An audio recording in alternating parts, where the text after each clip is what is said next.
હવે છોલા હોય કે ચોળા, સફેદ ચણા હોય કે કાળા ચણા, બધું મજેદાર બનશે.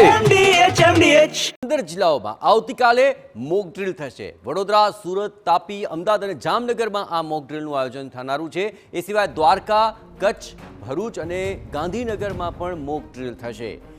ભાવનગર, મહેસાણા, નર્મદા, નવસારી અને ડાંગમાં પણ મોક ડ્રીલનું આયોજન કરાશે. કેન્દ્રીય ગૃહ સચિવની રાજ્યોના અધિકારીઓ સાથે બેઠક શરૂ થઈ ચૂકી છે. ગુજરાતમાં આઈપીએસ મનોજ અગ્રવાલને મોક ડ્રીલના ઇન્ચાર્જ બનાવાયા છે.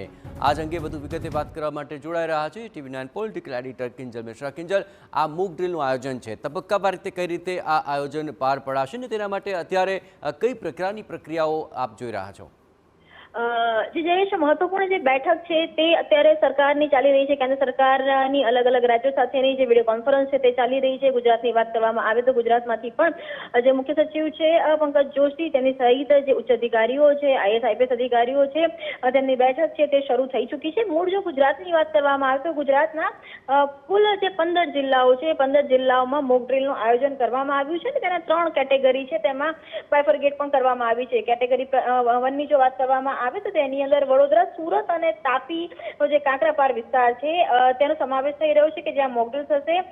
કેટેગરી 2 ની જો વાત કરવામાં આવે કે જેમાં તેની અંદર જે 8 જિલ્લાઓનો સમાવેશ કરવામાં આવ્યો છે. તેની અંદર અમદાવાદ, જામનગર, દેવભૂમિ દ્વારકા, કચ્છના ઈસ્ટ અને વેસ્ટ બંને, એટલે કે ભુજ અને ગાંધીધામ. ભુજ અને નલિયાનો આખો જે પટ્ટો છે તે ખૂબ જ મહત્વનો છે, કેમ કે જે સરહદી વિસ્તારો છે તે લાગતા હોય છે. તે સિવાય ભરૂચ, ગાંધીનગર અને ભાવનગરમાં પણ આ જે મોક ડ્રીલ છે તે થવાની છે. અને છેલ્લે કેટેગરી 3 માટે કે મહેસાણા, નર્મદા, નવસારી અને ડાંગની અંદર તમામ જે કહી શકાય કે મોક ડ્રીલ છે તે થવાના છે. મોક ડ્રીલની અંદર કયા મુદ્દાઓને ધ્યાનમાં રાખવામાં આવશે, કઈ જગ્યા પર મોક ડ્રીલ થશે, તેની અંદર લોકોને અવેરનેસ કેવી રીતે કરવામાં આવશે, અને ખાસ કરીને જો વાત કરવામાં આવે તો જે આઈપીએસ અધિકારી છે મનોજ અગ્રવાલ, તેમને સમગ્ર આખા જે મોક ડ્રીલ છે તેના ઇન્ચાર્જ બનાવવામાં આવ્યા છે. એક જે બેઠક છે કેન્દ્ર સરકાર સાથે જે શરૂ થઈ ચૂકી છે, માનવામાં આવી રહ્યું છે કે આ બેઠક લગભગ કલાકથી 1.5 કલાક સુધી ચાલી શકે છે. ત્યારબાદ રાજ્ય સરકાર કહી શકાય કે મુખ્યમંત્રી સાથે અથવા તો ગૃહમંત્રી સાથે બેઠક છે તેનું આયોજન થશે અને ત્યારબાદ સમગ્ર પ્લાન છે તે તૈયાર કરવામાં આવશે અને આવતીકાલે અલગ અલગ શહેરોની અંદર મોક ડ્રીલ છે તે યોજાશે. આભાર કિંજલ, તમામ ગતિવિધિઓ પર આપ નજર રાખતા રહેજો. તો તબક્કાવાર જે આ મોક ડ્રીલને લઈને આયોજન કરાયું છે, અલગ અલગ 15 જિલ્લાઓને તેમાં જોડી દેવાયા છે.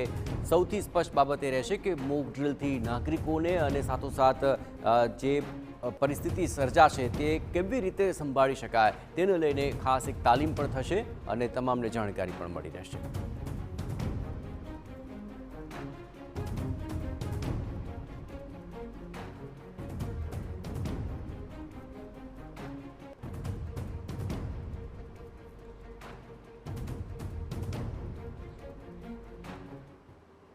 MDH કિચન કિંગ મસાલા રસોડામાં હોય તો આપણે કંઈ પણ બનાવી શકીએ છીએ. રીંગણાનો ઓળો, બટેટા ફુલાવર, ભીંડી મસાલા અને બીજું ઘણું બધું. MDH